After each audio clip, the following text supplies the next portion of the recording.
Good afternoon, everybody. David Paul here in the KHOU 11 Weather Center. It is set up to be a very stormy afternoon and early evening here in Houston and southeast Texas.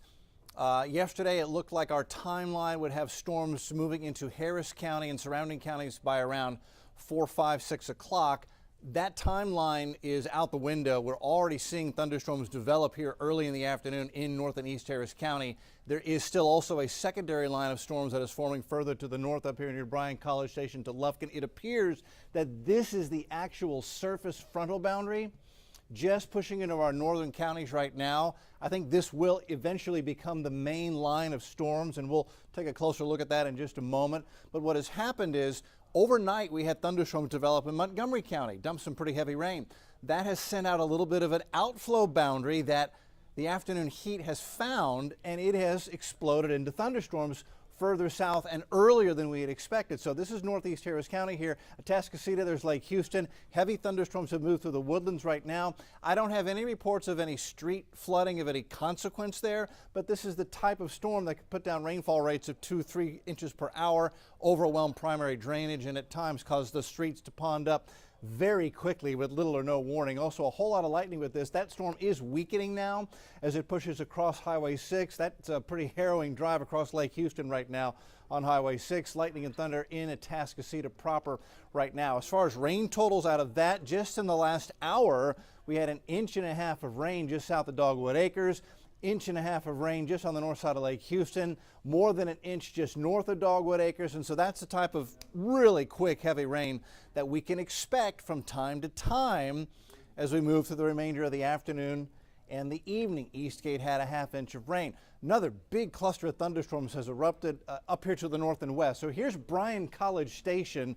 There's Beat Eyes. Hello, Navasota, Brenham. And this is, I think, will eventually become our main line of storms. This is developing along our cold front. Not going to make it cold, but it is going to bring the storms. And as that pushes south, we've already got storms developing up here. And so northern portions of Grimes County now expanding rain and thunderstorms. And I expect eventually that, along with the tail end of our frontal boundary. Then this is a big front. It stretches all the way off the east coast. This has allowed much cooler air to come in across the Northeast and the Great Lakes. They've been in the 60s in Chicago and Pennsylvania the past several days. For all intents and purposes, summer is over across the Great Lakes and the East, as that has opened the door to cooler, more fall-like air for them. We won't get a punch of fall air. That's all going to the east with this system. The tail end of this is just going to slowly sag in, and that's what's going to give us the rain today and this evening. And although things may settle down overnight, the tail end of that front, that boundary, is going to stick around for several days and kind of waffle back and forth a little bit. That, combined with some upper level energy and a whole lot of moisture coming in off the Gulf of Mexico, will keep rain chances going for the next week. And I think over the next week, we may bust the drought. That's a definite possibility. Okay, so here's a timeline as best we can give you. It's going to be hit and miss, and it's not going to all come in a perfect line. But as we head into 4 o'clock, the storms up in Grimes County push south toward the Houston Metroplex and the I-10 corridor. As we head towards 6 p.m., this latest run has this main boundary now pushing across portions of Pearland, Friendswood, Galveston County, pushing close to Galveston by 6, 7 o'clock. And then the main line would push off the coast before 10 o'clock, well before 10.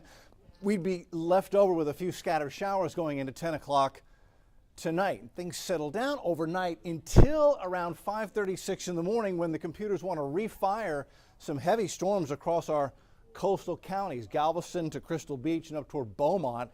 And then watch what happens on Friday. By noon, showers developing again, widespread scattered showers with a pocket or two of a heavy thunderstorm indicated by computer models going into Friday afternoon. So clearly we are moving into a much wetter weather pattern. Combined with last week's rain, we have seen at least some minor improvements in our drought situation, and this is really going to help to put a dent in it as well. How much rain? Pockets of 2 to 4 inches are likely in spots, especially north of I-10 this evening. But you continue through the day on Saturday, and we could see much more rain than that. I wanted to show you this. Across the United States, over the next 5 days, look at the swath of heavy rain right along that frontal boundary, which is just going to park itself along across Texas and the deep south and really enhance rainfall. We could see widespread heavy rain across the state of Texas over the next 5 to 7 days. That will improve drought conditions. And I think in southeast Texas, I really do think we have a chance to bust the drought, which means we could see 4, 5, 6, 7, 8, 9, 10 inches of rain in spots over the next 7 to 10 days. That it's not out of the question. The only trouble would be we've got to avoid any type of flash flooding, and that is the biggest threat, minor street flooding in some of the heavier downpours this afternoon. That's where we stand right now. Kim and I are live beginning at 4 o'clock on the TV side. We'll have live team coverage as far as the meteorology of the day. We've got crews out covering if there are any troubles on the roadways with flash flooding. So we'll see you for our live update on KHOU 11 News at 4, the 411, and again at 5 and again at 6. And of course, a complete wrap up on KHOU 11 News at 10. We will see you at 4 o'clock for our next live update.